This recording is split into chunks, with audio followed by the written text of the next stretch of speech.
Baiklah, anak-anak, kita masuk ke materi berikutnya dan sekaligus menjadi materi terakhir dari semester genap pelajaran bahasa Indonesia. Iya, seperti yang sudah ada di layar, kita akan mempelajari tentang drama.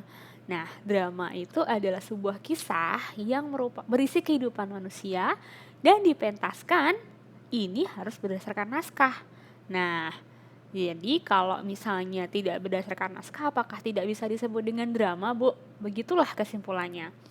Lalu apa saja yang harus ada unsur-unsurnya yang ada di dalam naskah? Nah, nanti akan kita pelajari pada elemen drama. Ini harus ada penggunaan berupa percakapan, gerak laku, unsur pendukung, serta disaksikan oleh penonton. Nah, syarat-syarat ini tadi yang disebutkan ini harus ada dalam drama. Jika salah satu unsur itu tidak ada, maka kesimpulannya ya betul, tidak termasuk ke dalam jenis drama. Lalu, apa saja ciri-ciri dari drama? Nah, di sini ada beberapa. Yang pertama, dialognya itu bisa dalam bentuk 2 orang atau lebih yang disebut dengan dialog, atau hanya 1 orang saja berupa monolog. Monolog, Bu, seperti apa? Nah, nanti kita akan pelajari di belakang pada jenis-jenis drama. Lalu harus ada tokoh atau karakter yang diperankan. Terdapat konflik, atau ya konflik sih, kalau misalnya dalam cerpen itu juga konflik yang menjadi ketegangan atau inti puncak dari cerita drama. Lalu biasanya dilakukan di atas panggung, tidak harus ya, ini hanya biasanya. Dan tentunya kalau di atas panggung dilengkapi dengan perlengkapan. Wah, dan terakhir untuk bisa disebut drama, dia harus dihadapkan pada penonton, harus disaksikan. Kenapa? Karena salah satu unsurnya ini merupakan sarana hiburan. Bu, kalau misalnya kita lihat sinetron-sinetron atau drama Korea gimana, Bu? Dari judulnya aja udah ada ya masuk ke dalam drama. Nah, tinggal nanti kita analis bersama-sama apa saja sebetulnya yang menjadi ciri khas dari drama-drama yang sudah pernah kita lihat atau kita tonton. Nah, sekarang kita masuk pada struktur dari drama. Secara umum ada tiga garis besar struktur, diawali dengan prolog, di dalamnya ada dialog, dan diakhiri dengan epilog. Nah, ini nih siapa yang kalau misalnya dengerin atau melihat, kalau di YouTube ya sekarang nggak hanya mendengarkan tapi juga melihat MV atau music video gitu kan, itu biasanya ada epilognya. Nah, apa yang menjadi pembedanya? Prolog dari kata pro, ini merupakan bagian pembuka yang biasanya berisi kata-kata atau pengantar, narasi yang diceritakan oleh satu orang. Ini menggambarkan adanya latar belakang, atau tadi yang gue sebut dengan narator atau dalang, atau juga bisa dilakukan oleh tokoh tertentu. Nah, ini tujuannya untuk mengenalkan biasanya ya, siapa saja tokoh-tokohnya, di mana latarnya. Nah, tokoh dan latar nanti masuk pada unsur intrinsik dari drama. Lanjut, setelah prolog nanti akan masuk pada bagian dialog. Nah, kalau dialog ini berarti ada percakapan 2 arah ya, ada lebih dari 1 orang antar tokoh. Nah, antar tokohnya ini setiap tokoh memiliki watak dan juga akan diikuti dengan konflik-konflik beserta cara untuk menyelesaikannya. Nah, kandungan dari dialog ini kan satu garis besar unsurnya ya, di dalamnya nanti ada juga strukturnya. Jadi kalau dipecah atau dielaborasikan, dialog ini berisi bagian orientasi, komplikasi, dan resolusi. Oke? Apa orientasi? Bagian awal yang menggambarkan situasi. Loh, Bu, apakah tadi sama dengan prolog? Nah, kata kuncinya kalau prolog ini mengenalkan. Biasanya paling yang bisa diperhatikan, yang menjadi ciri utamanya bisa dinarasikan. Nah, kalau orientasi ini menjadi sebuah apa ya? Kalau dalam scene drama biasanya ada digambarkan satu scene yang menggambarkan siapa yang pernah nonton Bajai Bajuri ya? Kayaknya nggak pernah deh. Atau ini deh satu mengcapture dulu atau menunjukkan satu latar suasana tempat, misalnya ke pagi hari. Kalau FTV itu ya biasanya di shoot dulu dari bagian atas itu. Nah, itu bagian orientasinya. Lalu nanti ada mulai masuk tuh kalau misalnya ada yang tabrakan gitu ya.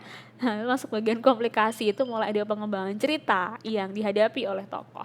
Terakhir tentunya setelah ada konflik, kurang kan ya bumbunya, itu harus seperti punuk unta gitu anak-anak. Nanti ada bagian konflik, lalu aja ada pemecahan masalah. Ini bagian resolusi. Dan terakhir adalah epilog. Nah, sama dengan prolog, biasanya diawali dengan kata-kata yang disampaikan oleh narator berupa penutup yang menjadi simpulan. Oke? Nah, sekarang kita masuk pada jenis-jenis atau bentuk-bentuk drama.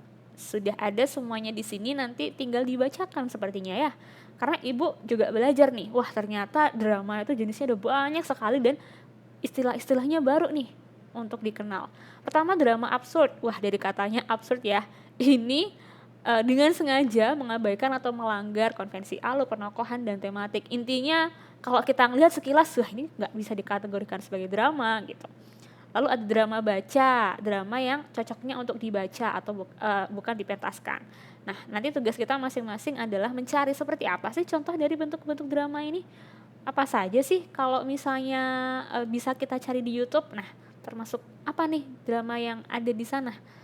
Oke, lalu ada drama borjuis, berarti menceritakan tentang kaum bangsawan. Ini kalau di Netflix tuh yang sekarang sedang booming tuh ya, The Crown.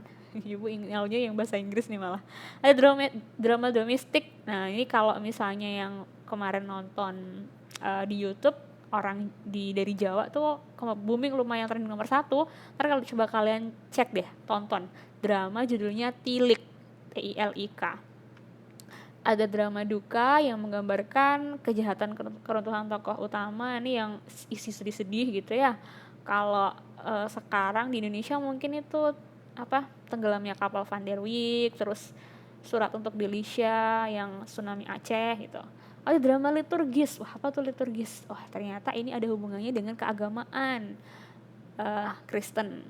Ada drama satu babak, karena hanya satu babak. Ini biasanya berpusat pada satu tema tertentu. Ini nih short movie, short film pendek. Nah tuh, satu babak. Kalau ada drama rakyat, biasanya juga Angling Darmo dan kawan-kawannya tuh berupa legenda atau festival rakyat yang ada di sekitar itu lingkungan. Nah, sekarang berdasarkan kuantitas cakapannya. Nah, maksudnya Bu, drama tadi kan bisa di dalamnya ada unsur dialog atau monolog. Nah, kalau yang monolog berarti cuma satu dong. Iya. Bahkan ada drama yang tidak perlu ada kata-kata, dikenal dengan, kita tahu ya, pantomim. Ada juga dengan mini kata yang sedikit sekali kata-katanya. Ini ini seringnya kalau ibu jujur ya, ibu nontonnya yang ini nih, drama-drama berbau Korea-Koreaan. Iya, loh Bu, nggak cinta tanah air dong. Bisa jadi sih. Nah, ada tuh filmnya Bae Suzy tuh ya, kalau kalian nonton, dia nggak banyak narasi yang dikeluarkan oleh narator, juga tidak banyak ada dialog. Nah, ini mini kata. Nah, kalau yang dialog monolog ya pasti banyak dialog antar tokoh gitu. Lalu berdasarkan pengaruh dari seni lainnya, wah ini nih ada beberapa jenis drama yang ini biasanya dipentaskan berdasarkan pada ukuran panggung atau audiens. Kalau opera ini menonjolkan seni suara atau musik, makanya kalau di Amerika Serikat ada namanya Broadway kan ya anak-anak ya, atau musical. Nah, drama musikal. Nah, ini kebanyakan nanti ada unsur kisah ceritanya tapi ditambahi atau di lebih banyak unsur di dalamnya, nyanyian, tarian, dan yang pokoknya musiknya kental gitu. Atau kalau film-film mungkin Glee gitu ya, zamannya kalian apa ya yang sekarang ya, mungkin kalau pernah dengar High School Musical on, itu kayaknya zaman ibu deh. Lalu Sendra Tari, ini yang menonjolkan seni drama dan tari. Ini kalau teman-teman yang masuk yang ikut ekstra tari pasti tahu tuh. Atau ini deh, yang kalau kalian belajar sosiologi atau belajar IPS waktu di SMP mungkin pernah dengar ada pementasan Ramayana. Kalau di Indonesia tepatnya di Candi Prambanan. Nah, itu seni tari. Wah, ada juga tablo. Apa tablo, Bu? Itu drama tanpa dialog atau gerak yang menonjol. Ini hanya menampilkan kisah dengan lagu pemain yang dibantu oleh narator. Ya, Bu, apakah sama dengan mini kata tadi? Nah, bisa jadi mereka beririsan. Oke. Sekarang berdasarkan bentuk sastra cakapannya. Nah, kalau tadi berdasarkan kuantitas atau banyak sedikitnya percakapan yang ada, sekarang berdasarkan unsur sastranya. Ada drama yang menggunakan bahasa keseharian, ada drama yang menggunakan bahasa-bahasa puitis gitu ya. Nah ini bahasa puisi, drama termasuk drama puisi yang dialognya bentuknya puisi, sehingga kata-katanya sangat-sangat romantis gitu kalau kita dengar ya, ada ritme puisinya. Ini kalau dramanya ibu jujur belum pernah nonton sih. Biasanya kalau yang romance-romance gitu ya masuk ke dalam sini. Kalau drama prosa yang cakapan dialognya tersusun dalam bentuk prosa. Nah ini kembali kelas 10, ada yang masih ingat apa bedanya puisi dengan prosa? Ya. Lalu berdasarkan sajian isinya, ada drama duka tadi, ada drama ria, dan drama duka ria. Nah ini kalau secara garis besarnya ini berarti isinya sedih-sedih gitu kan ya, serius, berisikan kesedihan. Lalu kalau drama komedi ya tadi kayak Bajai Bajuri, kalau sekarang itu kurang tahu apa sih. Lalu tragedi komedi, wah ini gabungan atau kombinasi dari kedua drama tadi. Sama ini kalau yang ada di sinetron Indonesia ya, kita ngomongin sinetron yang ya let's say seperti itu, memang ada pada poin ketiga. Oh kalau komedi ini nih, film Warkop Reborn, nah itu contoh drama komedi. Banyak sih kalau yang tragedi kayak film-film romance Indonesia tuh kayaknya banyak yang sifatnya lebih ke tragedi semua tuh. Oke, terakhir adalah tentang unsur intrinsik drama. Apa unsur intrinsik drama, Bu? Kalau dalam cerpen juga ada unsur intrinsiknya. Tentunya dalam apalagi yang sudah didramakan nih, harus ada apa saja, Bu? Ya kurang lebih sama, pasti akan ada latar mengenai tempat, waktu, suasana, tentunya ada temanya tentang apa nih dramanya yang akan ditampilkan, dan juga karena ada tokoh, pasti ada penokohan, karakter-karakter yang diciptakan itu siapa saja. Oh ada tokoh statis yang dari awal hingga akhir itu tetap sama, tidak ada perkembangan. Nah kebanyakan nih sinetron Indonesia karena jumlah episodenya tuh ribuan, nah tokoh-tokohnya tuh berkembang gitu, jadi yang awalnya protagonis bisa jadi antagonis dan sebaliknya. Nah karena ada penokohan, umumnya akan ada banyak ditemukan dialog atau percakapan. Dan unsur dari drama selain daripada untuk mendapatkan hiburan, pasti di dalamnya harus kita peroleh amanat atau pesan.